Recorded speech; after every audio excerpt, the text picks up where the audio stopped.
आप सभी का ट्राम्पल चैनल में स्वागत है। एक्सेल के एडवांस फंक्शंस या सीरीज़ बनाने से पहले मैंने सोचा क्यों ना हम कोई एक छोटी सी सीरीज़ बनाएं जिसके अंदर एक्सेल के बेसिक फंडा सारे हमारे क्लियर हो जाएं। इससे हमें एडवांस फंक्शनैलिटी सीखने में मदद मिलेगी। अक्सर स्टूडेंट ये गलती कर देते हैं कि वो पहले सीधा फंक्शन बनाना सीखने लग जाते हैं या फिर सीधा ऐसे ऑप्शन सीखने लग जाते हैं जिसके लिए बेसिक कंसेप्ट आपके लिए ज़रूरी है, पर बेसिक कंसेप्ट तो आपको उस समय तक नहीं आता, तो आपको वो एडवांस कंसेप्ट्स या तो रट्टे लगाने पड़ते हैं, याद करने पड़ते हैं और उसके थ्रू करना पड़ेगा। बट एक्सेल लॉजिकल प्रोग्रामिंग की तरह काम करता है, तो इसमें आप रट्टे लगा के तो काम नहीं कर सकते, आप इसको याद कर कर के तो काम नहीं कर सकते, आपको समझना ही पड़ेगा। समझने के लिए बेसिक कंसेप्ट जानना बहुत ज़रूरी है। तो इस सीरीज़ में हम एकदम बेसिक से शुरुआत करेंगे।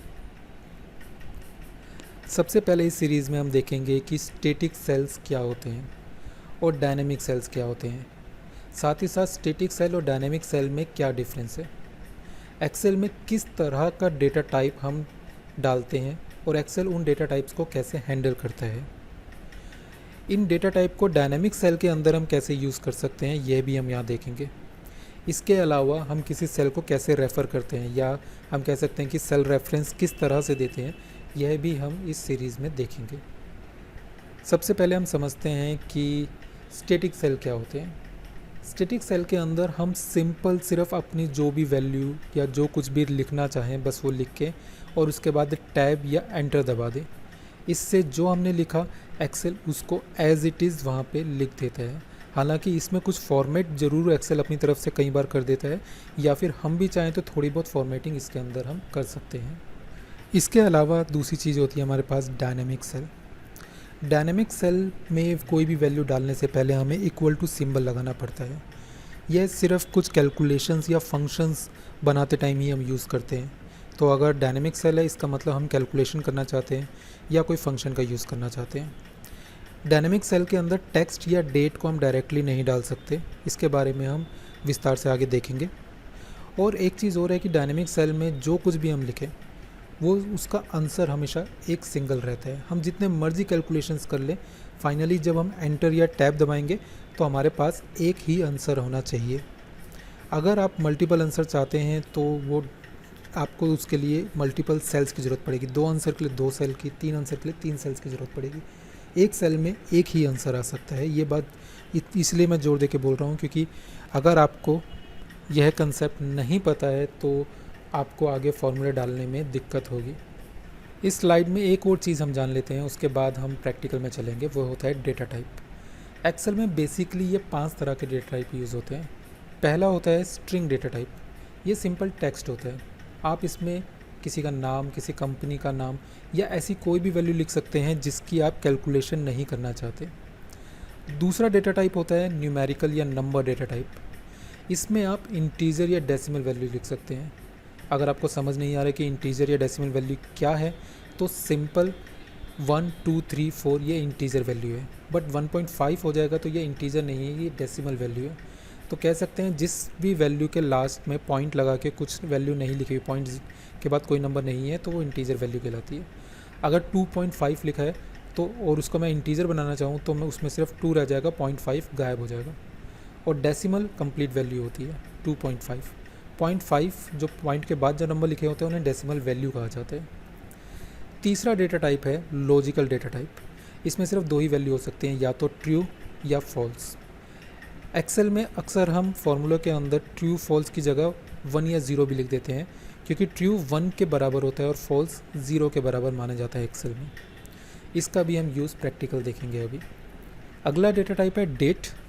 एक्सेल डेट्स को समझता है और उसी के अकॉर्डिंग डेट पे काम भी करता है। हम इसमें दिन जोड़ सकते हैं, दिन घटा सकते हैं, साल जोड़ सकते हैं, साल घटा सकते हैं, ऐसे ही बहुत सारे काम कर लेते हैं। बट एक बात हमें ध्यान रखनी पड़ेगी कि एक्सेल 1 जनवरी सन 1900 से लेकर के 1 जनवरी 1900 से लेकर के 31 दिसंबर 9999 तक की डेट्स को आसानी से समझता है। जैसे इस समय चल रहा है 2021, तो अगले साल 2022, 23, 24 ऐसे करते करते 3000 में पहुँचेंगे हम। 3000 के बाद 4000 में, 5000 में, जब 9999 में पहुँचेंगे वहाँ तक की डेट को एक्सेल एक्सेप्ट करेगा। जैसे ही ये 10,000 हो जाएगा एक्सेल उसको एक्सेप्ट नहीं करेगा। इसी तरह 1899 तक की डेट को एक्सेल एक्सेप्ट नहीं करता। 1 जनवरी 1900 के बाद की डेट एक्सेल एक्सेप्ट करता है और उसकी कैलकुलेशन भी कर सकता है।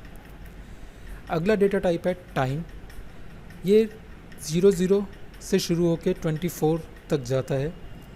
इसका मतलब 00 का मतलब है रात के 12 बजे और 24 का मतलब भी है रात के 12 बजे, बट इसके बीच में पूरा एक दिन बीत जाता है। तो अगर आज रात 12 बजे से हम शुरू करें तो कल रात 12 बजे 24 हो जाएगा। आज जो है वो 00 माना जाएगा। तो इसके बीच में सारे नंबर आते हैं। इसमें पहला अगर आप देखेंगे तो कॉलन लगे हुए हैं, तो पहला 00 जो है वह आवर के लिए होता है। फर्स्ट कॉलन के बाद मिनट होता है, देन सेकंड कॉलन के बाद सेकंड्स होते हैं। आइए अब कुछ प्रैक्टिकल देखते हैं। सबसे पहले हम स्ट्रिंग या टेक्स्ट डालते हैं as a static value. Static value में हमें सीधा ही टाइप कर देना है। जैसे यहाँ पर हम टाइप करते हैं न्यू दिल्ली, ये स्टैटिक वैल्यू है और लास्ट में आप देख सकते हैं कि इसका कर्सर ब्लिंक कर रहा है अभी। इसका मतलब अभी हम वो टाइप कर सकते हैं। इसके बाद हम इसमें एंटर कर देते हैं। यहाँ न्यू दिल्ली लिखा हुआ आ गया, ये एक स्ट्रिंग स्टैटिक टाइप है। अगर मैं इस सेल को थोड़ा बड़ा कर दूँ तो आप देखेंगे न्यू दिल्ली लेफ़्ट साइड में है, क्योंकि एक्सेल टेक्स्ट को या स्ट्रिंग को लेफ़्ट साइड में रखते हैं। बट यही अगर हम यहाँ कोई नंबर डाल दें जैसे 50, इसको क्योंकि न्यूमेरिकल वैल्यू है, जैसे ही हम एंटर करेंगे एक्सेल इसको राइट साइड में खिसका देगा, क्योंकि एक्सेल समझता है कि ये नंबर है। तो सारी न्यूमेरिकल वैल्यू राइट साइड में और स्ट्रिंग वैल्यू या टेक्स्ट वैल्यू लेफ़्ट साइड में होती है। इसके अलावा थर्ड डेटा टाइप है हमारा लॉजिकल या बूलियन भी कहते हैं इसको प्रोग्रामिंग लैंग्वेजेस में। इसकी दो वैल्यूज़ हो सकती हैं, ट्रू या फॉल्स, बट दोनों में से कोई एक ही यूज़ करनी है हमें, दोनों एक साथ नहीं। तो हम यहाँ यूज़ करते हैं ट्रू। हमने स्मॉल ट्रू लिखा है और ये लेफ़्ट साइड में लिखा है क्योंकि ये टेक्स्ट की तरह लिख रहा है, बट जैसे ही हम एंटर करेंगे ये सेंटर में और कैपिटल हो जाएगा, क्योंकि लॉजिकल वैल्यू एक्सेल हमेशा सेल के सेंटर में लिखते हैं। इसी तरह फॉल्स लिख के एंटर करेंगे, यह भी सेंटर में आएगा। एक्सेल इसे अपने हिसाब से लेफ़्ट सेंटर या राइट में करता है, बट हम चाहें तो इन्हें सिलेक्ट करके ऊपर यहाँ ऑप्शन से लेफ़्ट सेंटर या राइट सभी वैल्यूज़ को कर सकते हैं। बट बाय डिफ़ॉल्ट जो होता है एक्सेल अपने हिसाब से जो सेटिंग करता है वो टेक्स्ट को लेफ़्ट में, नंबर को राइट में एंड लॉजिकल को सेंटर में टाइप करता है। अब मान लो हम डेट लिखते हैं मैं आज की डेट लिखता हूँ जिस दिन मैं ट्यूटोरियल बना रहा हूँ, 16 अप्रैल 2021। एंड जैसे हम इसमें एंटर करते हैं ये राइट साइड में चला गया। यहाँ ध्यान ये देना है कि ये राइट साइड में गया, जबकि न्यूमेरिकल वैल्यू भी राइट साइड में जाती है। जैसे हमने यहाँ 50 लिखा था, यह भी राइट में जाता है बाय डिफ़ॉल्ट, क्योंकि डेट भी असल में नंबर ही होते हैं। जब हम डेट के फॉर्मूलेस को सीखेंगे वहाँ मैं बताऊँगा कि डेट को कैसे नंबर की तरह यूज़ किया जा सकता है। इसके बाद आता है टाइम। टाइम के लिए हम यहाँ पे लिखते हैं, जैसे इस समय जो बज रहे हैं वह बज रहे हैं 1:03। अगर मैं सिर्फ ये लिख के एंटर कर दूंगा ये टाइम तो बन गया और ये राइट साइड में भी खिसक गया, क्योंकि टाइम भी एक न्यूमेरिकल वैल्यू की तरह काम करती है। मगर एक चीज़ हमें ध्यान देना है कि 1:03 यहाँ पर रात के 1 बजे दिखा रहा है, जबकि अभी दोपहर के 1 बजे हैं। तो हम यहाँ पे 1:03 PM कर देंगे। अब ये दोपहर के 1 बजे दिखा रहा है, या फिर हम कर सकते हैं 13:03। तो ये दोपहर के 1 बजे का टाइम दिखा रहा है, 1:03 तीनों जगह। डेट और टाइम को डालने का, अगर आपको आज की डेट डालनी है तो उसका शॉर्टकट भी होता है। आप कंट्रोल शिफ्ट एंड सेमीकोलन वाले बटन जो आपके एंटर के बगल में होता है, बल्कि कहेंगे बगल के बगल में होता है, तो इसे दबाएंगे। जैसे ही आप कंट्रोल शिफ्ट एंड सेमीकोलन से टाइम आता है, जबकि कंट्रोल सेमीकोलन से डेट आती है।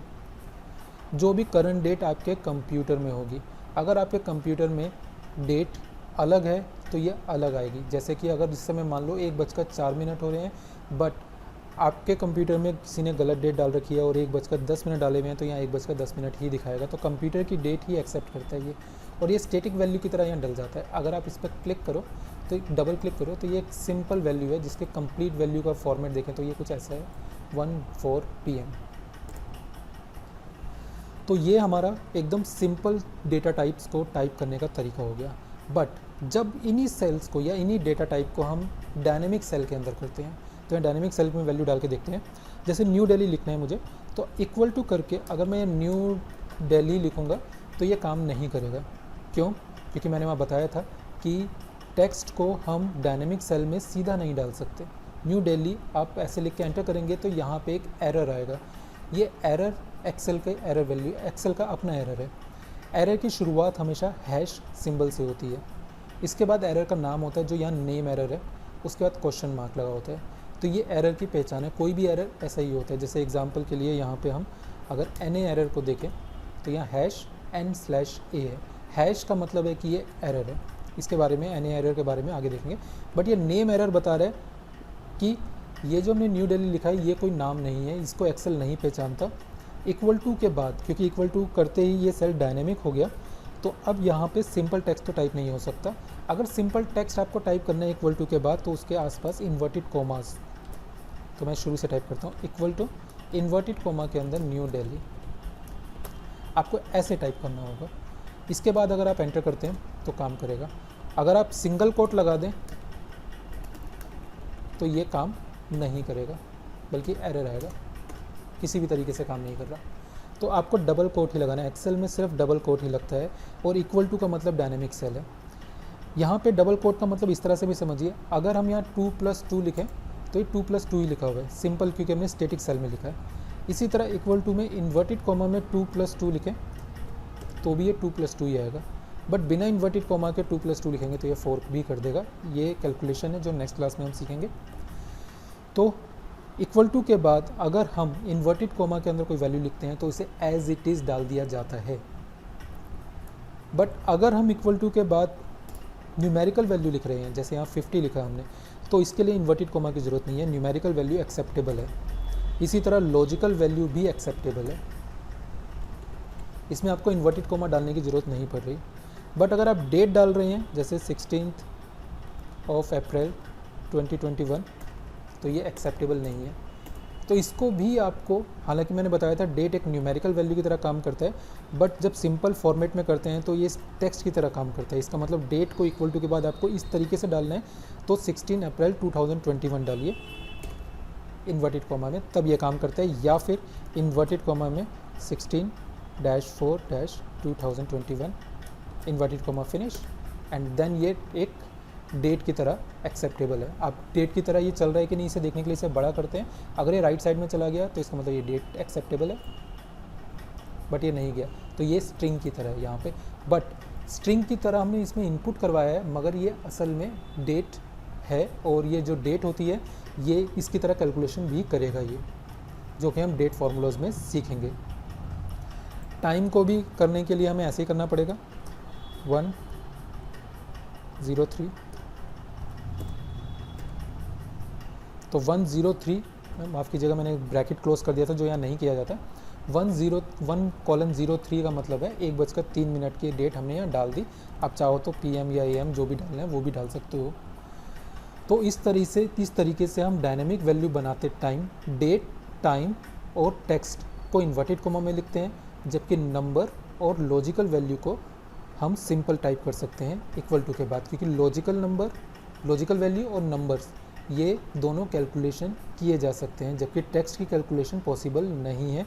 और डेट की कैलकुलेशन हम इक्वल टू के बाद डायरेक्टली अगर करना चाहेंगे तो हमें टेक्स्ट की तरह इनपुट कराना है, उसके बाद डेट की कैलकुलेशन भी पॉसिबल है। इसके बारे में, क्योंकि डेट के बारे में मेरे ख्याल से आपको थोड़ी कन्फ्यूज़न हो रही होगी, बट डेट फार्मूले के अंदर इसको मैं एकदम क्लियर कर दूंगा आपको कि किस तरीके से ये कि हम स्ट्रिंग की तरह या टेक्स्ट की तरह डाल रहे हैं बट कैलकुलेशन फिर भी कर पा रहे हैं। तो ये हम डेट के फार्मूले में समझेंगे। तो ये हमारा एकदम बेसिक है कि फार्मूलेज एक्सेल में किस तरह से काम करते हैं। बट अभी आपने देखा होगा कि जब हम इसमें टाइप कर लेते हैं तो उसमें चेंजेस कैसे करने हैं, या हमें सेल्स की फॉर्मेटिंग कैसे चेंज करनी है। यहाँ 16 अप्रैल 2021 लिखा हुआ आ रहा है, इसको हम अपने हिसाब से कैसे इसमें चेंजेस कर सकते हैं। जैसे मैंने यहाँ पे भी यही लिखा था, बट यहाँ देख रहे हैं बीच में डैश डल गया और अप्रैल का A कैपिटल हो गया। तो ये चीज़ एक्सेल ने हमारे लिए किया, इसे हम फॉर्मेटिंग कहते हैं। इसको फॉर्मेटिंग को हम कैसे कैसे कर सकते हैं, तो इस सीरीज़ के अंदर हम ये बेसिक बातें सारी की सारी सीखेंगे। तो पहली वीडियो में बस इतना ही। उम्मीद करता हूँ कि आपको ये समझ में आया होगा। प्लीज़ मेरे चैनल को लाइक कीजिए, सब्सक्राइब कीजिए, ताकि मैं और वीडियो बना सकूं और ज़्यादा नॉलेज अपनी आप लोगों के साथ शेयर कर सकूं। उम्मीद है कि आपको ये बातें समझ भी आई होंगी। अगर आपके पास कोई सवाल है, कुछ पूछना चाहते हो, तो नीचे कमेंट में लिखिए। मेरी पूरी कोशिश होगी कि मैं हर सवाल का जवाब आपको जितनी जल्दी हो सके उतनी जल्दी देने की कोशिश करूँगा। धन्यवाद। आज के लिए बस इतना ही करते हैं। अब अगली वीडियो के अंदर हम इसके आगे कंटिन्यू करेंगे।